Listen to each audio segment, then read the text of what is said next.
Shalom, shalom jemaat Tuhan yang terkasih. Apa kabar semua? Selamat hari Minggu, selamat hari Ahad. Boleh kita melambaikan semua yang diberkati Tuhan. Haleluya. Saya mengucap syukur saya diberikan lagi kesempatan tentu oleh gembala kita untuk berkongsi di tengah-tengah kamu semua. Dan tentu gembala juga dapat suara dari Tuhan kan? Ya kan, suruh si Tama bagi firman pada hari ini. Dan saya bersyukur sekali ada Eko di sini. Brother, terima kasih untuk semua teman-teman yang melayani dan saya mengalukan selamat datang di Welcome Home. Selamat datang di rumah kita, gereja yang tidak sempurna, gereja yang kita mau bertumbuh bersama-sama. Gereja di mana orang-orangnya banyak yang cacat, masih ada dosa, tentu kita semua berdosa, tapi kita semua mau maju bersama-sama. Amin. Kita mau bertumbuh bersama-sama.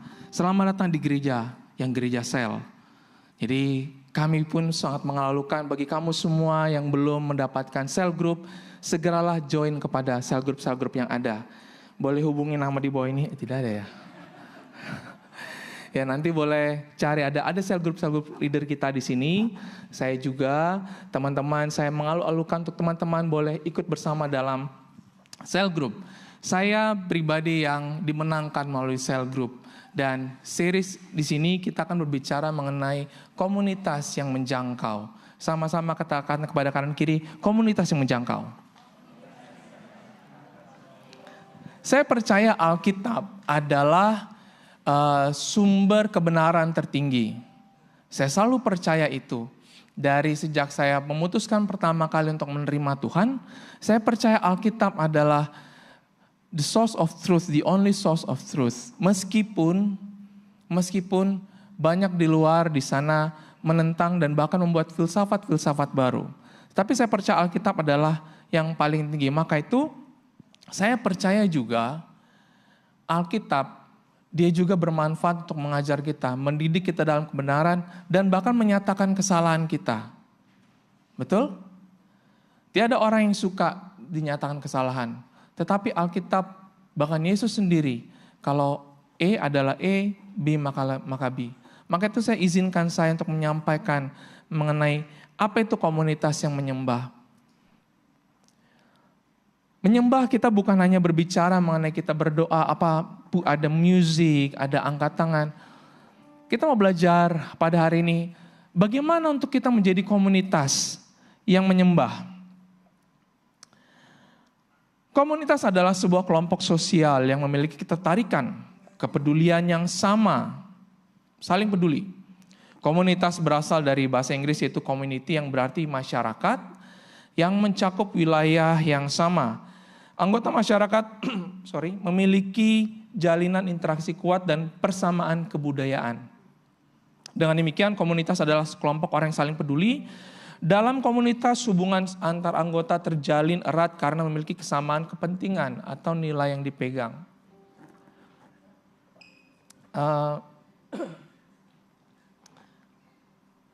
Saya berasal dari suku Batak dan di Indonesia ada gereja suku termasuk ada gereja suku yang khas untuk orang Batak. Jadi pada masa saya kecil, ada satu kali ada orang Batak yang menikah, yang berkawin dengan seorang Chinese. Saya bukan berbicara mengenai saya, bukan. Masa saya kecil dulu. Nah ketika dia bawa istri dia masuk dalam gereja, di mana gereja itu semua orang Batak. Jadi kami berbahasa Batak, khotbah pun dalam bahasa Batak, semua dalam bahasa Batak, lagu pun bahasa Batak. Jadi kalau tidak mengerti bahasa Batak memang roaming lah ya, apa di orang cakap ini semua. Jadi masuklah istri dia yang Chinese. Dan ketika masuk, semua mata melihat. Seperti semua berpikir, ada makhluk baru di sini. Ada alien. Semua mata sepanjang ibadah menengok saja. Dan saya tengok ada ibu-ibu di belakang berbicarakan, siapa itu, ya kan. Komunitas. Saya bertemu dalam komunitas orang Batak. Satu kampung saya datang rumah orang Batak. Saya terbiasa dengan semua adat istiadat orang Batak. Dan ketika saya dipanggil Tuhan untuk keluar melayani bukan orang dari kaum saya. Ada satu hal yang saya harus keluar dari zona selesa saya. Ada satu hal yang harus saya keluar dari prinsip saya. Karena saya sudah terbiasa dengan komunitas saya. Jadi sebetulnya komunitas itu bergantung daripada apakah kita dapat adaptasi, apakah kita dapat menyesuaikan diri kita. Jadi saya harus menyesuaikan diri, dan apa yang terjadi dengan yang membawa istri dia itu ke gereja yang Chinese, mereka tidak pernah ke gereja lagi. Mereka pindah gereja karena mereka merasa tidak diterima. Seringkali kita sebagai komunitas kita tidak sadar. Kita menapis siapa yang boleh masuk dalam komunitas kita. Ada suatu ketika saya kenal seorang ini, dan dia bukan orang yang berkecukupan dalam keuangan. Dia datang gereja, dia hanya pakai selipar, seluar pendek, itu pun agak koyak. Lalu datang gereja, shalom, oke, jumpa. Lalu kemudian dia bilang, saya mau visit gereja lain seperti itulah. Oke, silakan. Sepertinya saya kurang ngam di gereja ini, katanya. Saya bukan bilang di sini ya. Dia bilang, oke, tidak apa. Kamu boleh bertumbuh dimanapun kamu dapat bertumbuh. Oke, jadi dia pergi ke gereja lain. 2 minggu kemudian dia datang lagi ke tempat saya melayani. Kenapa masih di sini? Saya bilang kan. Katanya tidak dapat gereja baru. Tidak, dia bilang. Tahu apa yang terjadi? Ketika dia datang ke satu gereja yang lain, saya tidak sebut nama gereja ini. Ketika dia datang ke gereja yang lain, usher itu terus cakap.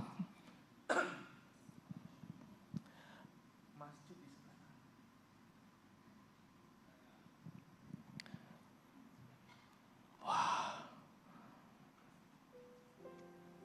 Orang Kristen loh. Dia bilang, saya sakit hati dengan orang Kristen. Dia bilang, kok jangan sakit hati dengan Kristennya. Tapi kau lihat Tuhannya. Komunitas, kita bicara komunitas. Sudahkah kita menjadi komunitas yang dapat menerima siapapun juga? Iya, terima kasih Kak. Tadi saya sudah mau minum tadi Kak. Tuhan berkati Kakak.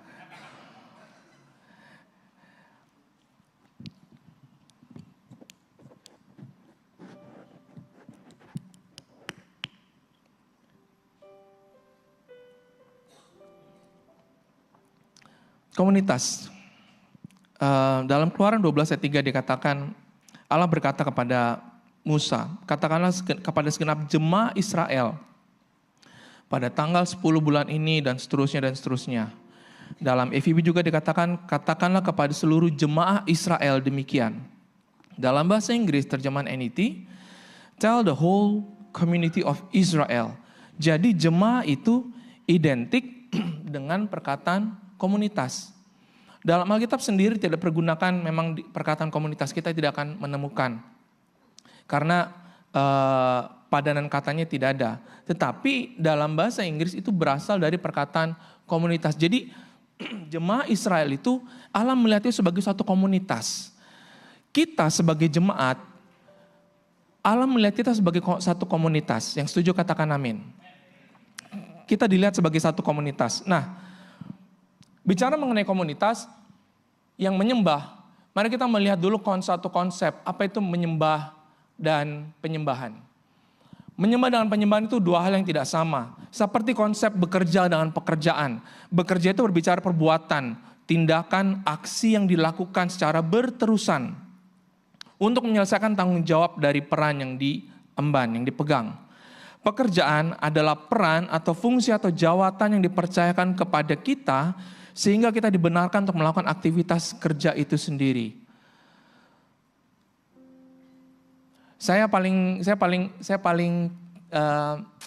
risih kalau tengok traffic light itu berantakan ya. Jadi boleh tanya kepada Popo Karis di situ atau istri saya kalau ada. Saya itu paling bising kalau di kereta.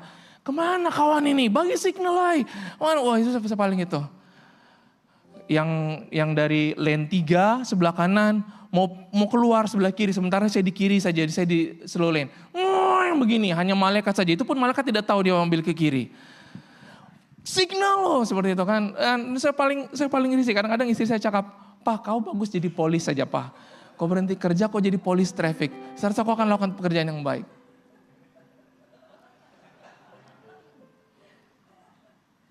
Di Indonesia ada namanya polisi cepek. Kalau yang teman-teman tahu, apa polisi cepek ini? Orang yang tidak berseragam seperti saya, anak-anak muda pakai selipar saja, celana pendek, hanya modal berani saja.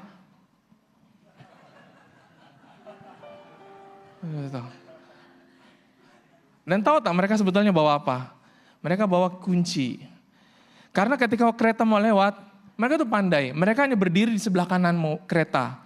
Supaya apa? Mereka mengulurkan tangan. Mereka meminta uang, upah. Ketika pengemudi itu tidak membuka kaca, memberi uang, makanya kita cakap polisi cepek. Mereka akan berikan pecahan dulu paling rendah di Indonesia adalah 100 rupiah. 100 itu kan cepek bahasanya kan. Memberikan itu. Jadi namanya polisi cepek. Seperti itu. Ketika tidak diberikan, orang ini dia akan keluarkan kunci, dia akan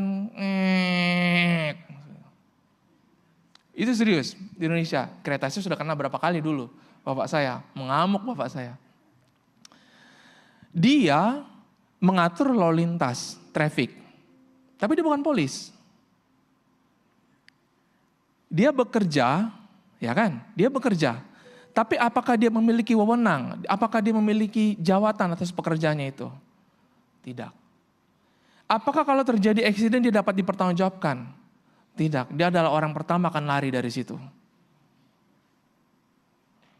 Betul.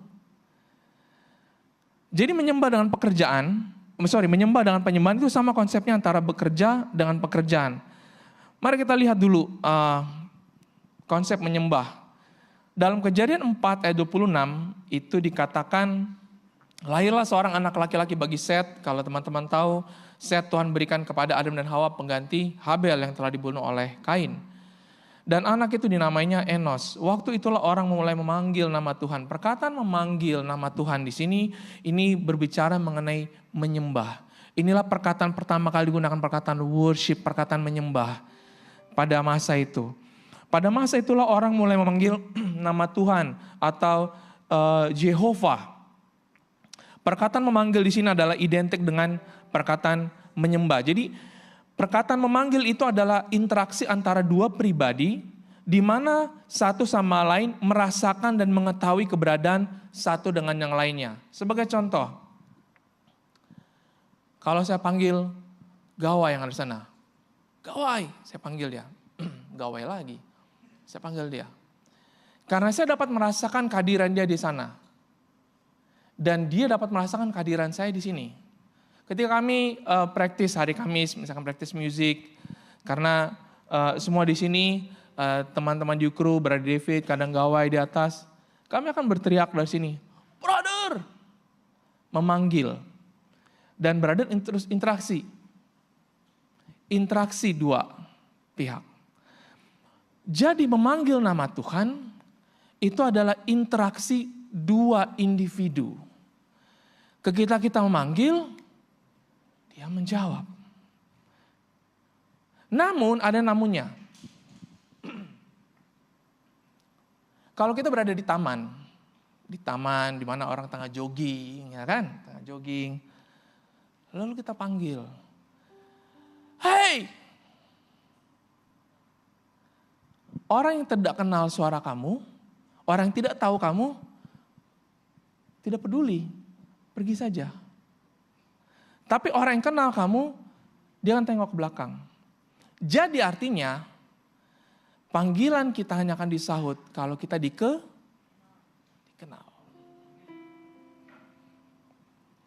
Betul? Malaysia ini banyak scam call. Betul? Saya kalau terima telepon 01 berapa nih, saya tengok, wah ini tidak terdaftar nih, mau nomor siapa nih, saya bilang, saya angkat. Kalau saya pertama nomor itu tidak terdaftar, tidak saya kenal, saya angkat, saya diamkan dulu. Saya pikir, kok cakap lah sesuatu, saya pikir kan. Dia tidak cakap, dia tutup, ya sudah. Ada pernah lagi saya terima call, nomor itu saya kenal, dia cakap, "Halo, ini siapa?" "Bah, halo, kok siapa?" Saya cakap. Saya tutup. Itu panggilan call. Kita tidak mau dipanggil oleh orang tidak kita kenal, betul? Karena orang itu mungkin akan mengambil keuntungan pada kita. Tahukah? Ketika kita manggil Tuhan, siapa kita? Kita dikenal Tuhan kah ketika kita dipanggil? Maka itu Tuhan Yesus dia berkata, banyak orang di akhir zaman akan memanggil nama Tuhan, Tuhan, Tuhan, Tuhan. Tapi Tuhan bilang, aku tidak kenal kamu, kata Tuhan. Itu Tuhan Yesus sendiri bercakap. Aku tidak kenal kamu. Ibarat kita coba call Tuhan. Tapi ditengok, nomor siapa nih? Tuhan kasih ke malaikat, kat, angkat dulu ini. Kata malaikat, oh tidak terdaftar bos di database kita. Scam tuh. Ini saya serius loh. Karena menyembah itu, kita memanggil Tuhan. Dijawabkah panggilan kita? Menyembah dengan penyembahan. Memanggil nama Tuhan berarti menyembah. Memanggil interaksi dua antara pribadi yang tadi saya sampaikan.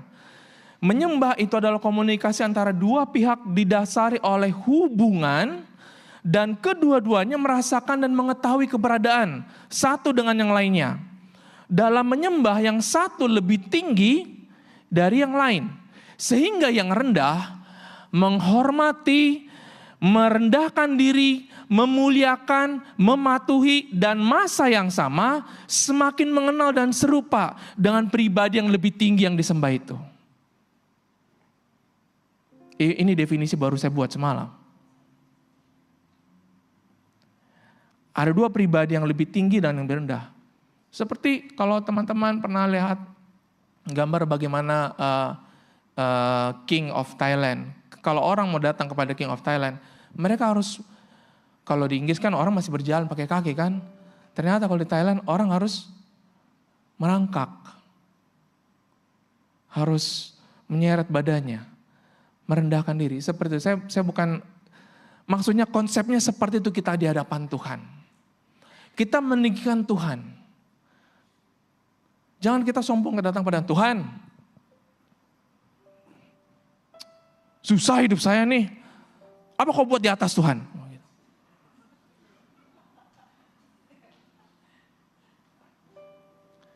Tapi kita menyembah itu yang lebih rendah. Kita merendahkan diri. Tahukah teman-teman bagaimana merendahkan diri di hadapan Tuhan? Saya suka berpuasa. Kalau saya berpuasa, saya biasanya puasa 20 jam tidak makan, tidak minum. Sambil saya bekerja. Dan saya tidak mau menunjukkan muka seperti setengah puasa. Jangan puasa. Bekerja seperti biasa. Ketika berpuasa di tengah kelemahan, paling lemah. Di situ saya bersuruh pada Tuhan, Tuhan. Itu bicara merendahkan diri. Berbicara merendahkan diri. Suatu ketika adik saya sebelum kami bertobat, adik saya dia mencuri basikal. Dia mencuri basikal dan ngam-ngam tengah mencuri itu jackpot. Ada apa? Ada polis lalu. Jackpot lah. Jadi adik saya dibawa ke balai polis. Ini masih kecil, saya juga masih umur 11. Kemudian telepon ibu bapak kamu, dia takut, dia sudah katakan kalau ibu bapak saya tahu memang kena naga, ini naga ini nih. Nah, ini sakit ini. Kemudian dia call ke rumah, akhirnya polisi call ke rumah, saya angkat kebetulan. Saya angkat, lalu kamu ibu bapaknya begini. Saya bilang, oh bukan saya abangnya, kamu datang ke balai polis. Dicerita semuanya, akhirnya saya datang. Saya beranikan diri, kalau saya tahu kalau bapak ibu saya datang, memang habislah adik saya tidak tengok matahari esok. Jadi saya pergi ke balai polis, dan di situ adik saya hanya sudah tinggal seluar dalam. Maaf. Dia sudah dipukuli. Apa yang saya buat di situ? Saya memohon sebagai anak yang masih umur 11 tahun, memohon adiknya masih di bawah berumur 10 tahun. Saya mohon, saya berlutut di depan polis itu. Pak, tolong Pak. Saya menangis di situ, mohon. Merendahkan diri saya, mohon belas kasihan. Menyembah itu berbicara kita merendahkan diri di hadapan Tuhan. Yesus berkata, kamu menyembah apa yang tidak kamu kenal. Kami menyembah apa yang kami kenal. Sebab keselamatan datang dari bangsa Yahudi. Jadi penyembahan itu juga berbicara menyembah dengan mengenal apa yang kita sembah. Kenalkah teman-teman, kenalkah kita akan pribadi yang kita sembah? Atau hanya kita datang, kita hanya hari Ahad, kita datang sel group, satukanlah hati kami, ku tinggikan Engkau Tuhan. Kenalkah kita akan pribadi yang kita sembah? Betulkah kita mengenal pribadi yang kita sembah? Betulkah kalau kita manggil dia akan, wih, datang dari si Tama nih, halo Tam, kata Bapak. Jangan sama, siapa telepon? Si Tama nih. Masa senang dia tidak cari saya. Masa susah dia baru cari saya. Oh biarkan dulu dia masa susah.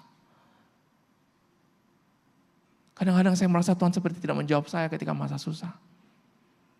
Tapi sebetulnya Tuhan sedang mendisiplinkan saya. Tuhan sedang mendisiplinkan saya. Supaya saya ingat, tahu diri. Masa senang atau susah, cari. Serius betul, saudara. Jangan hanya masa susah. Susah atau senang kita cari Tuhan. Amin.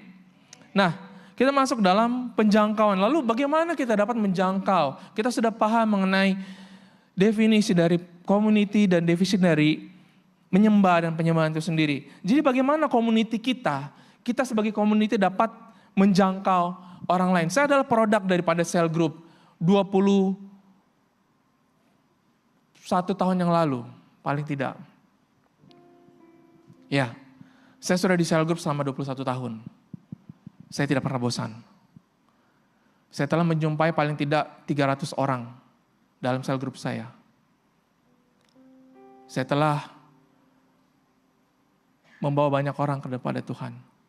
Saya pernah berapa kali jatuh, saya pernah dikhianati, saya pernah dijauhi orang, karena saya dianggap sok suci.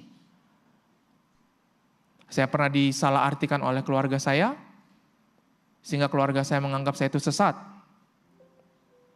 Saya pernah disalahartikan oleh gembala saya dulu, bukan Pastor Edi, bukan. Dan selama saya cell group, saya bukan melihat manusia akan mengecewakan. Jangan lihat cell group leader kamu, karena cell group leader kamu akan mengecewakan. Iya, saya kecewa dengan cell group saya, kenapa? Keluarga saya masalah, saya call cell group saya untuk saya mau minta doa, saya call cell group leader saya. Terus macam mana? Dia tidak angkat, kenapa tidak angkat? Pukul berapa kok call? Pukul 2 pagi. Betul lah, memang tidak angkat. Lalu dia marah, dia tidak datang cell group lagi. Tidak peduli dengan saya. Lalu orang tidak datang cell group. Kemudian apa yang cell group leader itu rasakan? Sedih, dia coba call. Halo, shalom. Mau datang cell group kah? Tidak, sorry saya sibuk. Tidak mudah beban menjadi cell group leader. Satu-satunya syarat untuk jadi cell group leader adalah memakai lutut. Berdoa. Cell group leader yang tidak banyak berdoa akan tercermin dari cell groupnya. Cell group leader yang tidak banyak menyembah Tuhan juga akan tercermin dari cell groupnya. Maka itu kita belajar mengenai komunitas yang menyembah. Kita menjangkau melalui community. Komunitas itu sangat penting. Komunitas sel harus menjadi tempat yang nyaman kamu bercerita busuk-busuknya kehidupan kamu. Salah satu ahli sel grup saya, dia tidak malu menceritakan masalah keluarganya, yang bagaimana dia hampir bercerai dengan suaminya. Dan dia cerita itu di tengah-tengah sel grup. Karena dia merasa sel grup ini adalah keluarga saya selesa, saya aman bercerita di sini. Kami tiada yang menghakimi, kami tiada yang menilai. Kakak begitu, kamu begitu, tidak.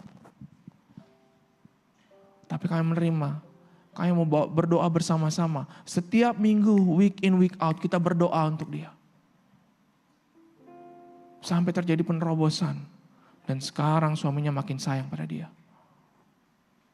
Sel group harus menjadi tempat di mana orang yang tidak pandai berdiri di depan, kalau berkongsi firman, dia hanya akan melihat kepada kakinya. Teman-teman, shalom, shalom, begitu. Dia malu berdiri di depan. Sel group harus menjadi tempat orang kalau main gitar, dia hanya main kunci G saja sepanjang lagu. Ku tinggikan jreng jreng jreng jreng jreng jreng. Karena bukan pasal chordnya, tapi hadirat Tuhan di situ. Saya pernah dulu punya teman, dia ingin sekali bermain musik, tapi dia hanya tahu 3 chord saja. G, C, D, luar biasa engkau, luar biasa. Semua lagu dihajar semua G, C, D. Confident lagi pula dia tuh. Suatu kali kami buat CG Combine pada masa itu. Student-student di Jakarta kami buat CG Combine. Jadi kehadiran sekitar 40-50 orang. Dibilang, Tama, saya main gitar. Saya dalam hati, adakah yang lain? Adakah yang lain? Saya bilang kan. Saya mau tapi saya tidak boleh. Karena tidak boleh CG leader katanya. Oke lah saya bilang kan. Oke. Betul dia hajar semua GCD. Membayangkan kan lagu kan. Sungai Sukacitamu itu kan banyak minernya. Dia hajar semua GCD. Tapi sekarang dia menjadi pemain gitar yang luar biasa. Itu dari sel group. Saya ada punya kawan, dia pemalu, dia tidak pandai bicara, dia selalu begini. Tapi sekarang dia menjadi salah satu orang yang bekerja di politik di Indonesia. Dipakai Tuhan luar biasa. Semua dari sel group. Sel group ada tempat di mana orang dibenarkan untuk berbuat kesilapan. Karena semua orang belajar dari kesilapan. Ada yang sempurna kah di sini? Tidak ada. Amin. Jadi mari kita menjangkau melalui sel group. Saya dorong semuanya.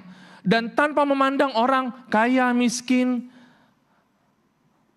laki perempuan, gay, lesbian. Halo, saya pernah punya CG dulu, teman saya. Saya tidak tahu, kami tidak tahu kalau dia itu gay. Tidak tahu. Tuhan yang gerakan hatinya. Di mana ada Roh Tuhan, di situ ada kemerdekaan, betul? Dan kini datang pada saya, Bang Tama, saya mau bercakap sesuatu. Ada apa? Kemudian itu mulai terbuka semuanya. Terbuka semuanya. Dan saya bilang, kenapa kamu datang kepada saya? Kenapa kamu tidak datang kepada pendeta? Tidak tahu Bang Tama, tapi Tuhan suruh saya datang kepada Bang Tama. Pada hari itu dia disembuhkan. Terjadi rekonsiliasi dia dengan bapak, ibu dia. Dengan keluarga dia. Dan sekarang dia menjadi pelayan Tuhan di Belgium. Dengan istri. Komunitas jadi tempat untuk menjangkau. Amin. Nah, apa kriteria, apa komunitas seperti apa yang dapat menjangkau? Komunitas menyembah seperti apa? Ketika komunitas itu menyembah, maka komunitas itu akan menunjukkan sejauh mana peran Tuhan Allah dalam hidupnya. Dalam Kisah Rasul pasal ke-5 ayat 29, Petrus dan Rasul yang lain menjawab, kami harus taat akan Allah dan bukan manusia. Kami harus takut akan Allah dan bukan manusia. Ketika saya pertama kali memutuskan untuk saya mengikuti Yesus, saya orang Kristen dari kecil. Hanya ketika saya memutuskan pertama kali saya ikuti Yesus, saya pindah ke gereja yang aliran yang lain.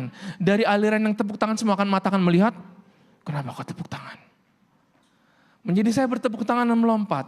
Dan saya dianggap sesat, saya dianggap telah terpesong oleh keluarga dan banyak hal. Saya disekat, saya sering kali kalau mau pergi gereja, mau kemana kau Tama? Wah, gereja apa? Nggak boleh kau gereja. Oke Pak, saya tunduk. Tapi saya lebih taat pada Tuhan.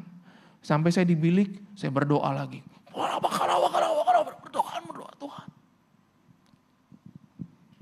Tama kau lagi apa di atas? Sebentar Pak, turunlah, katanya kamu ke gerejalah. Saya ke gereja. Saya tunduk pada bapak saya. Betul, tapi masalahnya, bosnya bapak saya Tuhan. Ya kan? Jadi saya panggil Tuhan. Ya kan? Saya kan di bawah bapak saya. Bapak saya sekat saya. Ya saya laporlah pada manajernya bapak saya. Ya Tuhan. Tuhan, di blok nih saya nih oleh bapak saya. Tunggu sebentar ya. Saya gerakan hati bapak loh. Gerakan. Suruh tambah ke gereja. Tidak ada penyembahan.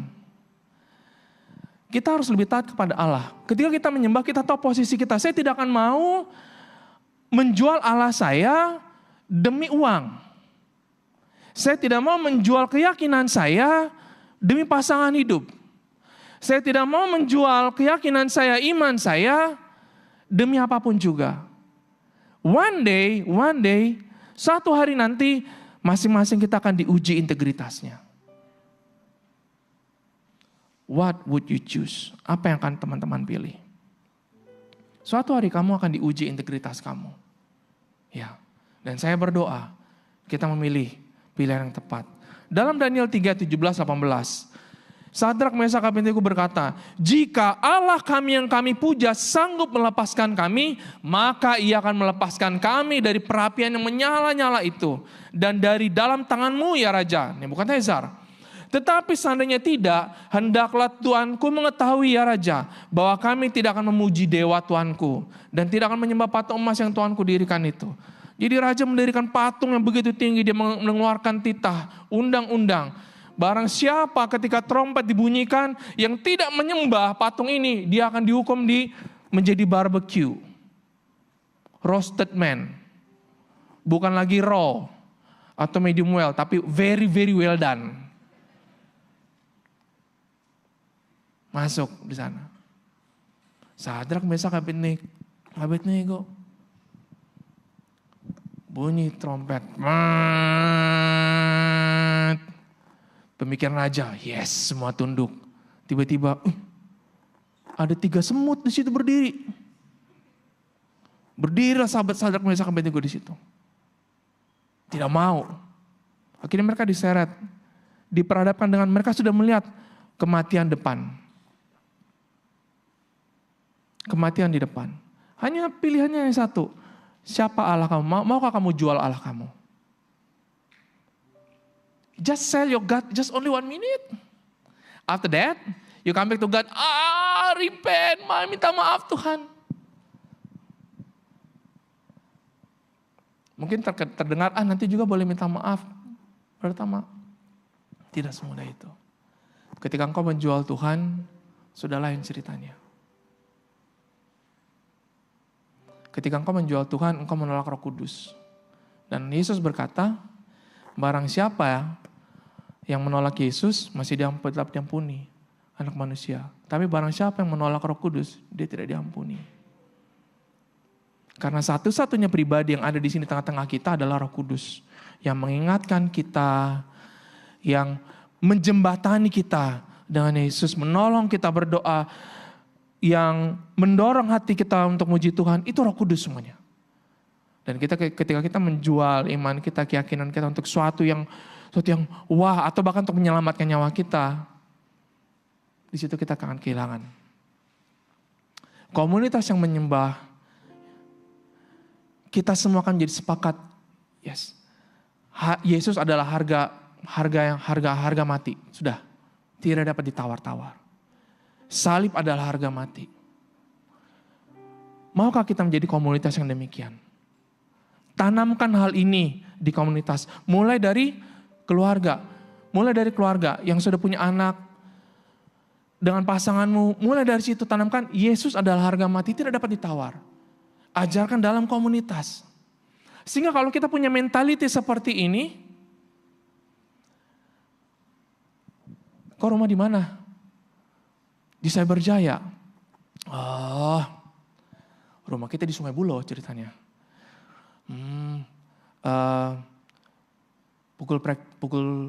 Praktis sudah selesai pukul 11 malam. Roh Kudus cakap, hantar. Hati kita berkata, minyak, tol. Ouch lah gitu Ezra cakap. Mana yang kita pilih? Saya selalu percaya kalau kita kejar Tuhan, tahu kenapa pocket kita di belakang? Kalau kita kejar Tuhan, kita tidak perlu tengok apa di belakang. Isi Tuhan, aku layani kau yang isi. Tapi kita bukan fokus kita untuk melayani untuk kita dapat berkat, lain cerita. Maksudnya begini, tiada seorang pun yang kerja di office, kita kerja di office, kita bawa kursi sendiri, meja sendiri. Kau bayangkan kita naik kereta pagi-pagi, aku pergi dulu ya. Bawa apa tuh Pak? Bawa meja. Tidak ada. Semua disediakan. Kita kerja di ladang Tuhan, Tuhan sediakan. Tapi kita makan, Tuhan Yesus bilang pikul salib. Jadi komunitas yang menyembah itu menunjukkan sejauh mana peran Tuhan dalam kehidupan kamu. Kamu harus dapat menunjukkan Tuhan bagi saya adalah demikian. Satu hal yang saya selalu ingatkan kepada sel group saya adalah, kalau bos tengah ajak makan di luar, makan dengan teman-teman, berdoa tak? Ya bang, berdoa bang. Seperti apa berdoanya? Ya dalam hati bang. Ya macam mana dalam hati? Amin. Malaikat saja, apa? Belum dengar saya tadi. Malu jadi orang Kristen berdoa di tengah umum. Itu menunjukkan posisi Tuhan bagi kamu, bagi kita, di bawah. Kalau kita malu di luar berdoa, itu menunjukkan Tuhan itu kita tidak hormat. Kita hanya hormat Tuhan di gereja, di tengah-tengah cell group. Nampak semua malaikat ada lingkaran di sini. Oh mari kita berdoa. Doa makan pun karaba. Oh Tuhan kami berdoa untuk penginjilan di sana. Doa makan nih, doa makan.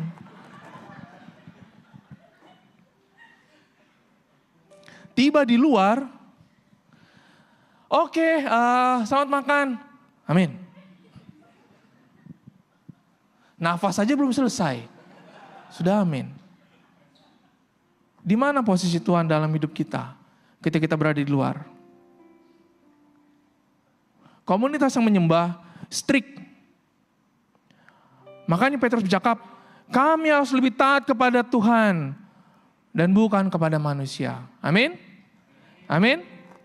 Nah yang kedua, komunitas yang menyembah itu membawa orang lain kepada Tuhan. Dalam Kisah Rasul 11 ayat 23-24, setelah Barnabas datang dan melihat kasih karunia Allah, bersukacitalah ia.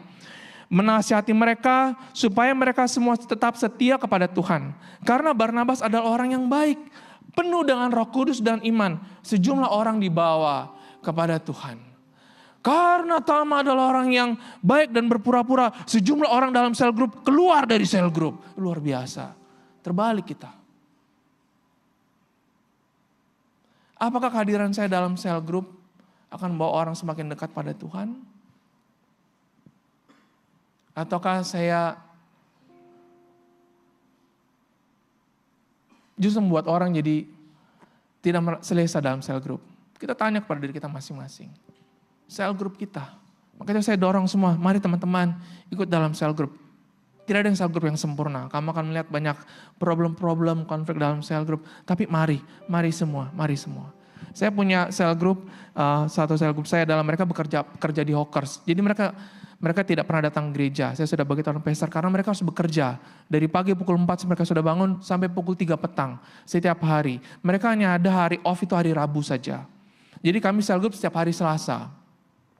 Dan saya selalu tekankan, abang-abang semua selepas bekerja hari Ahad, pukul 4 selesai kerja, 4 petang, lepas itu berehat sejenak, ikut ibadah semuanya, harus ibadah. Iya bang.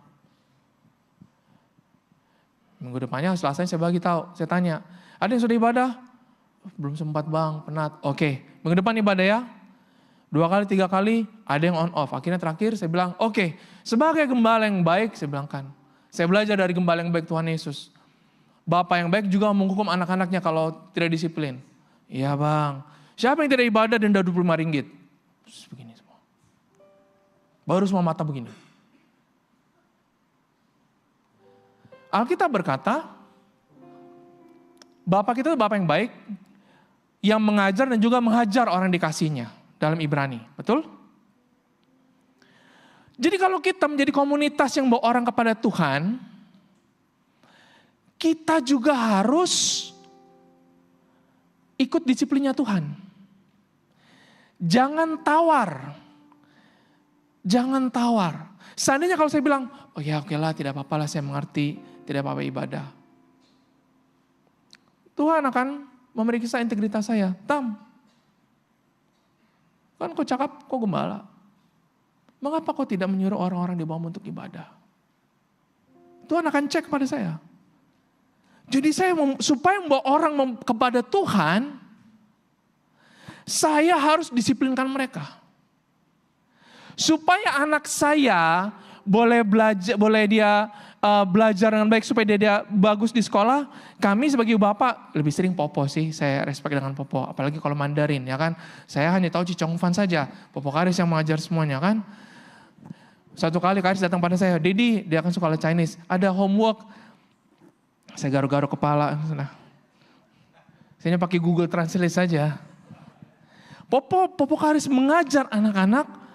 Saya juga kadang-kadang mengajar kalau tengah free. Dan kadang ya kami memarahi. Ini kan sudah diajar kemarin. Ayo begini. Dan kadang-kadang anak kami menangis. Dia menangis. Tetapi saya harus disiplinkan dia supaya dia bagus di sekolah. Kalau tidak, dia akan mendapatkan konsekuensi di sekolah. Orang tua, ibu bapak yang baik, dia akan disiplinkan anaknya supaya anaknya tidak disiplinkan oleh orang di luar sana. Supaya bukan polis yang disiplinkan. Supaya bukan kemalangan yang disiplinkan. Semalam kami pelayanan di kampus Cyber Jaya, dan saya pulang mengantar presiden klub itu, dan dia adalah anak seorang pastor, dia di Taiping. Jadi dia bercerita dan saya tanya, what do you want to do in your life? Dia bilang, wah brother, soalan brother ini dalam, dia bilang kan. Ya, dia bercerita, dan sebelum dia turun saya hantar dia ke LRT Puchong. Sebelum dia turun dia bercerita, ada satu hal yang menjadi selalu beban sebagai anak pendeta, anak pastor. Anak pastor itu selalu dianggap ekspektasi melebihi malaikat. Ya kan? Exam selalu pas. Nilainya, markanya semuanya rata kiri, ya kan? A, B, C, D. Nah, di sini semua nih. Nah. Kalau rata kanan, wah memang semua mata akan melihat, anak pastor kenapa begitu ya? Tidak berdoa, oh kurang berdoa ini. Tapi dia bilang, orang banyak menilai saya brother di bangun. Tapi harapan saya hanya pada Tuhan. Dan satu hal yang bagus yang dia lakukan. Ketika dia masuk ke kampus Cyber Jaya. Dia masih muda, dan dia bilang begini, I see brother, saya melihat tidak ada klub Kristen di sini. Jadi saya putuskan saya berdoa dan saya ajukan proposal untuk buat Christian Club. Teman-teman yang lain juga ajukan klub-klub bersukan, klub-klub yang lain. Dan kemudian saya tahu kalau application saya di-reject. Oh oke, then what happened? Tapi selepas itu, brother, saya dapat call. The only application of the club that gone through sampai ke deacon adalah Christian Club. Dan dia berdoa untuk penjangkauan. Itu tahun lepas. Pada bulan Januari saya berpuasa, Tuhan tunjukkan pada saya kampus UOC. Kami sudah di bulan Agustus sekarang. Ketika kita menyembah Tuhan, kita akan terlibat dalam pekerjaan menjangkau orang. Persoalannya adalah pada kita, apakah saudara mau ikut terlibat dalam proyek ini atau tidak? Yang ketiga, komunitas yang menyembah itu membawa pembebasan. Kalau kita ingat kisah mengenai Paulus dan Silas, mereka ditahan karena mereka menginjil. Mereka dipenjara di Filipi. Mereka dipenjara di ruang tengah. Mereka disesah. Saya tidak bagi detail bagaimana penjara di sana. Teman-teman boleh tengok di Google bagaimana kira-kira penjara Romawi terlebih dulu pada masa lalu. Mereka disesah, mereka dicambuk, mereka disebat, dan rantai itu semuanya rantai besi. Mereka dirantai di sana. Paulus dan Silas berdamping-dampingan di situ. Dirantai. Mereka dalam keadaan lemah. Masih itu sudah malam, lemah, mereka luka di mana-mana. Tapi Alkitab katakan, dalam Kisah Rasul yang pasal 16 ini, Paulus dan Silas bernyanyi. Saya tidak tahu lagunya apa. Saya ingin tahu sekali lagunya. Pasti kalau lagunya saya tahu, saya jadi tren itu sekarang. Atau mungkin lagunya kan, satukanlah hati kami. Terus masa bagian, bergandengan tangan. Kata Silas, tidak boleh coy katanya. Oh ya begini sajalah, bergandengan tangan. Mereka hanya memuji Tuhan. Alkitab berkata, sekemudian terjadilah gempa bumi. Menggetarkan tempat itu dan memecahkan belenggu Paulus dan Silas. Mereka dibebaskan. Kepala penjara itu terkejut. Menjadi takut akan Tuhan. Dan kepala penjara itu berkata, bagaimana supaya aku diselamatkan? Paulus dan Silas tidak lari. Setelah mereka dibebaskan, puji Tuhan kesempatan. Lari. Tidak. Mereka menjadi orang Kristen yang tahu diri. Punya pemikiran adalah, segala sesuatu terjadi, Tuhan mau supaya untuk memenangkan orang lain. Mereka tidak terus pergi. Ayo jom kita pergi, sudah lapar nih, Mac di depan. Tidak. Mereka diam di situ. Kepala penjara itu sudah tahu karena semua banduan sudah lari. Tapi Paulus dan Silas di situ. Paulus dan Silas katakan, jangan takut, kami masih di sini. Karena Paulus Silas tahu. Kalau bosnya kepala penjara itu tahu Paulus Silas sudah melarikan diri, habis dia. Karena kalau orang di penjara di ruang tengah, itu adalah kriminal yang paling tinggi. Jadi Paulus dan Silas berada dalam level yang tinggi, kriminal, wanted, paling tinggi harganya. Tapi Paulus Silas cakap, kami masih di sini. Dan kepala penjara itu pada hari itu dia terima Tuhan. Komunitas yang menyembah itu membawa pembebasan. Orang-orang yang terikat. Orang-orang yang masih terikat dengan candu, dengan rokok, dengan dada. Tapi bukan kita bilang, berhenti merokok kok ya. Kalau kau tidak berhenti merokok, kau jangan tunjuk dalam diri kau sel grup minggu depan ya. Bukan. Betul-betul dia lari dari sel grup. Tapi kita menerima. Kita menerima. Ingat konsepnya. Kasihi orangnya, benci dosanya. Kasihi orangnya, benci dosanya. Dosa yang seseorang lakukan itu tidak identik dengan pribadinya.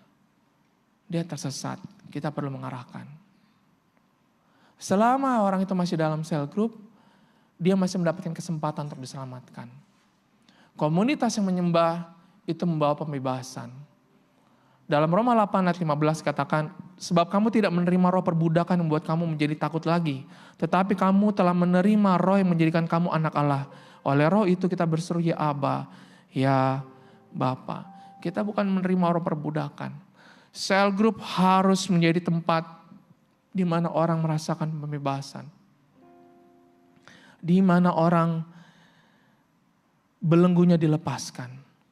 Itu fungsi sel group. Di mana orang terbuka. Brother, saya mau bercerita mengenai kehidupan saya. Oke, boleh. Kamu mau cerita kita berdua saja kah atau mau cerita dengan kawan yang lain? Boleh brother, berdua saja, oke. Sel group harus menjadi tempat di mana kita bertumbuh. Akan datang harinya. Gereja ini tidak akan dapat lagi didatangi untuk ibadah. Akan datang harinya masa-masa susah. Dan satu-satunya gereja yang ada adalah gereja sel group. Siapkah kita ketika masa susah itu nanti datang? Kalau teman-teman melihat apa yang sedang terjadi sekarang ini di Eropa, di Timur Tengah. Semua orang mengalami banyak ketakutan, banyak orang kehilangan nyawa. Orang-orang kesendi sesah, apa yang mereka perbuat? Mereka bukan ibadah di gereja seperti kita. Mereka berada di rumah. Mereka berpegangan tangan memuji menyembah Tuhan. Memohon Tuhan, Tuhan bebaskan bangsa kami. Tuhan selamatkan kami.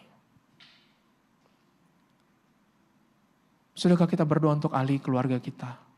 Mungkin yang masih terlibat dengan bomo, terlibat dengan dada, pergaulan yang buruk, atau anak-anak kita, atau orang-orang yang kita kenal. Sudahkah kita berlutut, berdoa, menangis untuk mereka? Tuhan, selamatkan mereka. Mari kita membawa pembebasan bagi orang. Karena inilah masa-masanya untuk pembebasan. Amin. Dan yang terakhir, komunitas yang menyembah membawa mujizat Allah turun atas orang sekitar. Kembali lagi kisah para rasul. Tetapi Petrus menyuruh mereka semua keluar, lalu ia berlutut dan berdoa. Kemudian berpaling ke mayat itu dan berkata, Tabita, yang berkata bangkitlah. Lalu Tabita membuka matanya dan ketika melihat Petrus, ia bangun lalu duduk. Petrus memegang tangannya dan membantu dia berdiri. Kemudian dia memanggil orang-orang kudus beserta janda-janda, lalu menunjukkan kepada mereka bahwa perempuan itu hidup. Petrus bersama dengan sel grupnya datang ke tempat orang yang sudah mati. Sudah mati, sudah lewat. Tapi Petrus berkata, keluar dulu. Tidak diceritakan secara detail oleh Lukas apa yang Petrus lakukan di sana. Tapi dikatakan Petrus berdoa. Tidak dikatakan secara detail apa yang Petrus ucapkan dalam doanya. Tapi kalau kita terbiasa, sekali lagi menyembah itu memanggil Tuhan. Menyembah itu bukan identik dengan lagu. Menyembah itu bukan identik dengan angkat tangan. Menyembah adalah memanggil Tuhan. Tadi kita kembali pada pengertian pertama. Kita panggil, dia menjawab. Petrus memanggil. He called upon the name of the Lord. Tuhan yang dia lihat mati. Tuhan yang dia sangkal 3 kali sebelum ayam berkokok. Tuhan yang dia kabur. Waktu Tuhan Yesus bangkit, dia kembali menjadi nelayan. Dan akhirnya Tuhan berkata, apakah engkau mengasihi aku sebanyak 3 kali?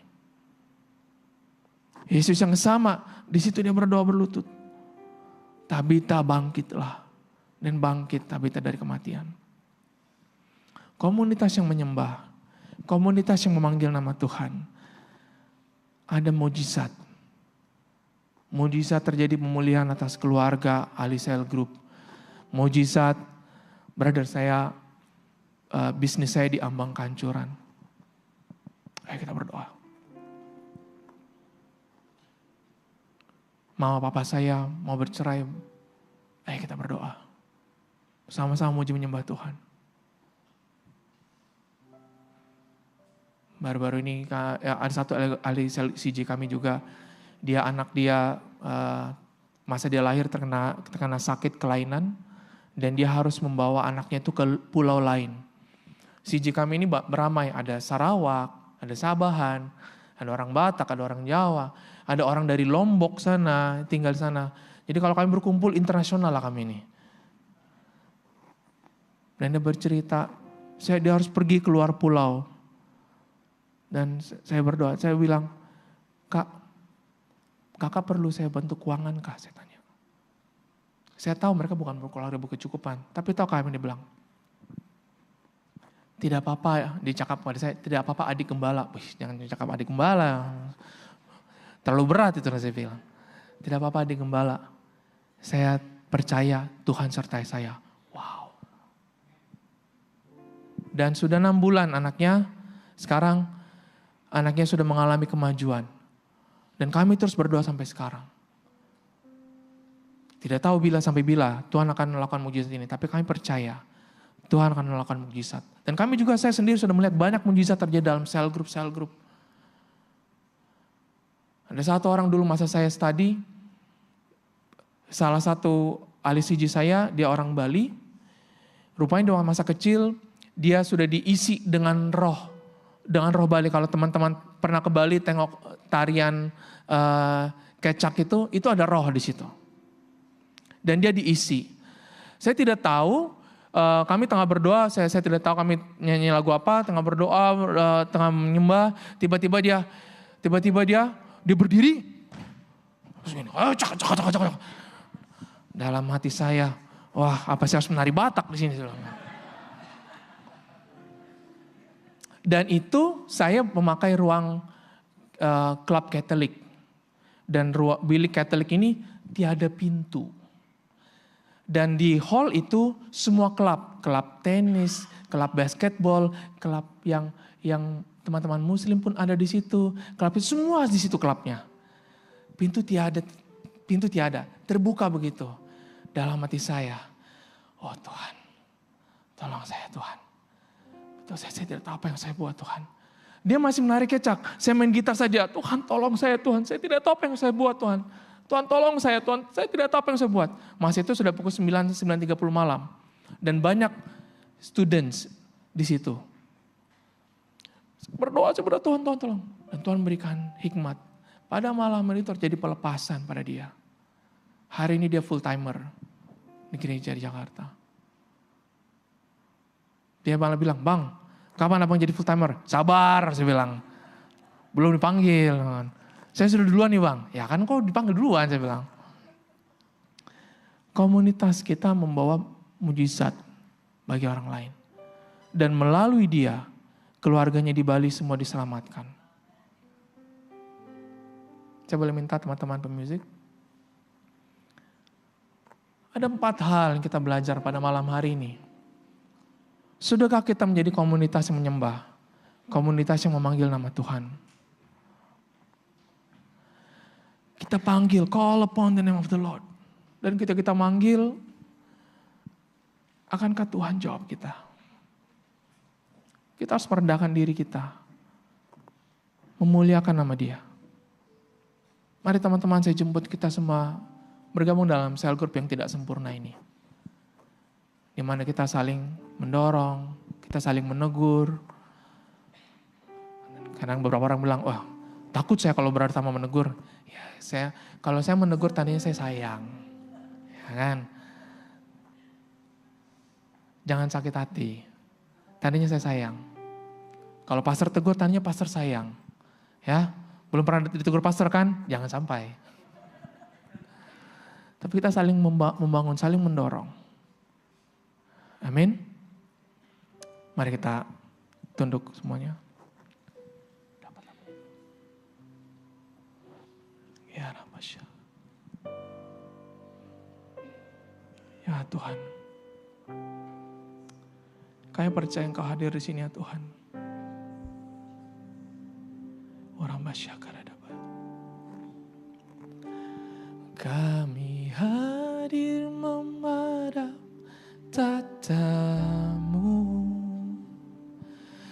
bersama menyembah di rumahmu, agar dunia melihat kasih-Mu.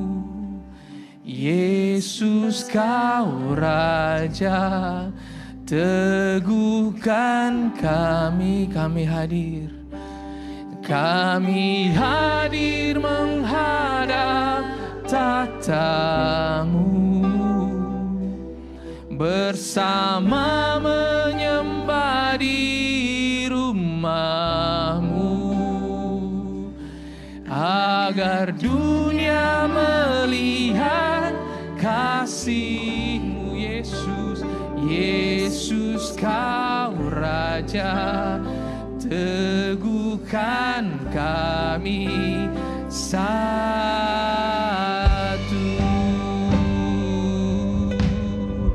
Mari jemaat Tuhan, saya jemput kita semua untuk bangkit berdiri sama-sama.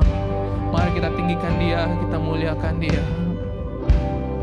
Dalam penderitaanmu, dalam penderitaanmu, Kau menengadah dan berdoa,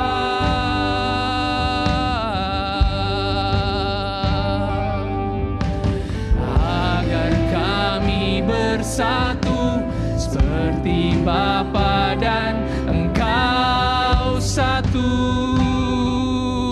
Yesus. Maka dunia pun tahu akan keagungan kasih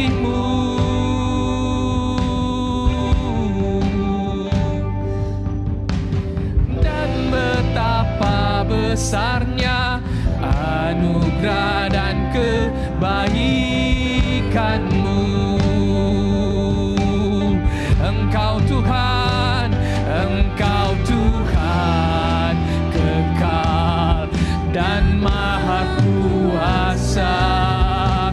Tiada yang mustahil bagimu. Kami berpaling, rendahkan hati. Jadikanlah kami seperti-Mu. Kami hadir menghadap tata-Mu bersama menyembah di rumah-Mu, agar dunia melihat kasih-Mu. Yesus Kau Raja, teguh kami hadir menghadap tata-Mu bersama menyembah-Mu Tuhan, agar dunia melihat kasih-Mu. Yesus Kau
dalam sikap doa kita datang di hadapan Tuhan.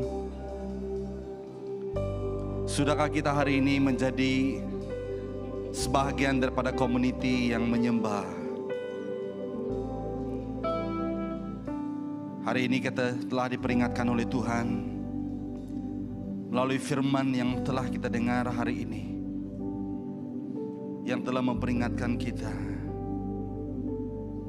bahwa penyembahan itu bukanlah nyanyian, musik, ataupun form semata-mata. Penyembahan itu adalah berbicara tentang hubungan kita dengan Tuhan. Penyembahan kita akan menjadi sangat powerful, akan sangat bermakna sejauh mana kita mengenal siapa yang kita sembah. Mari kita ambil waktu ini untuk diam sejenak di hadapan Tuhan dalam sikap berdoa, dalam keadaan matamu yang tertutup. Coba engkau tanya dirimu di hadapan Tuhan, do I really know? Do I really know? Do I really know Allah yang saya sembah? Adakah saya benar-benar mengenal?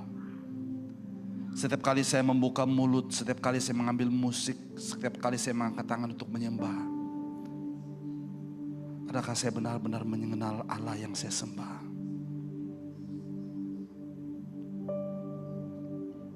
Saudara dan saudari yang saya kasih dalam nama Tuhan Yesus,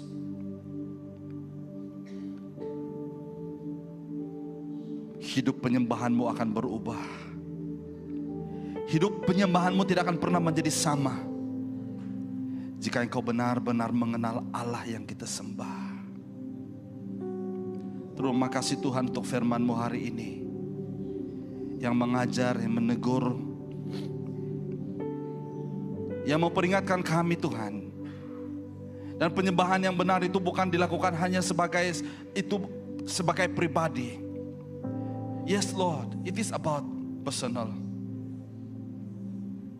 Tapi penyembahan itu juga dilakukan secara community. Karena when we come together, apabila kami datang bersama-sama sebagai satu community, we will draw men unto you. Kami dapat membawa orang kepada Engkau. Kami dapat menyatakan, membuktikan siapa Tuhan itu kepada orang. Dan apabila kami lemah, kami dikuatkan, karena kami tahu Tuhan ada kekuatan apabila kami bergabung bersama sebagai satu community. We know God. Kami tahu, kami sadar kami tidak sempurna. Bahkan community kami tidak sempurna.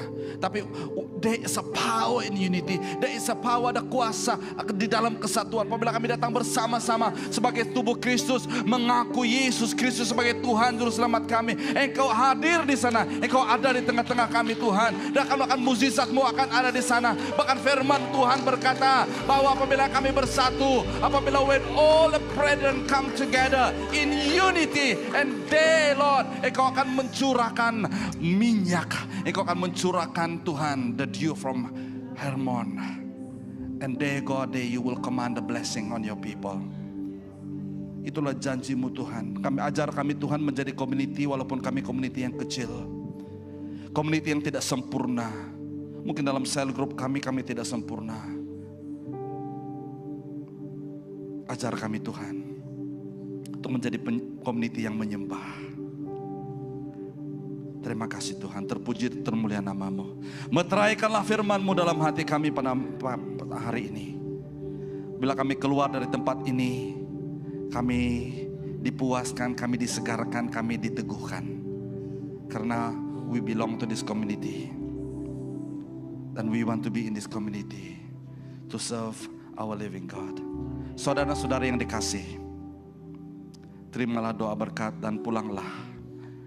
Dan bawalah berkat yang Tuhan sudah berikan bagi kita. Angkat tanganmu dan terimalah doa berkat.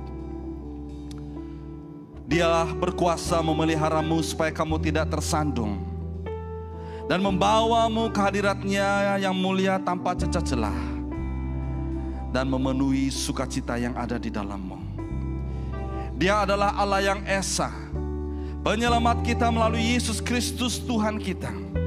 Bagi Dialah segala pujian, bagi Dialah segala hormat, Bagi Dia segala kekayaan dan keagungan, dari dahulu, sekarang, sampai selama-lamanya. Di dalam dan di atas nama Tuhan Yesus Kristus, kami berdoa dan bersyukur. Dan semua anak-anak Tuhan yang sudah diberkati Tuhan, yang siap menjadi community penyembah, dimanapun kita berada, mari kita sama-sama katakan, amin.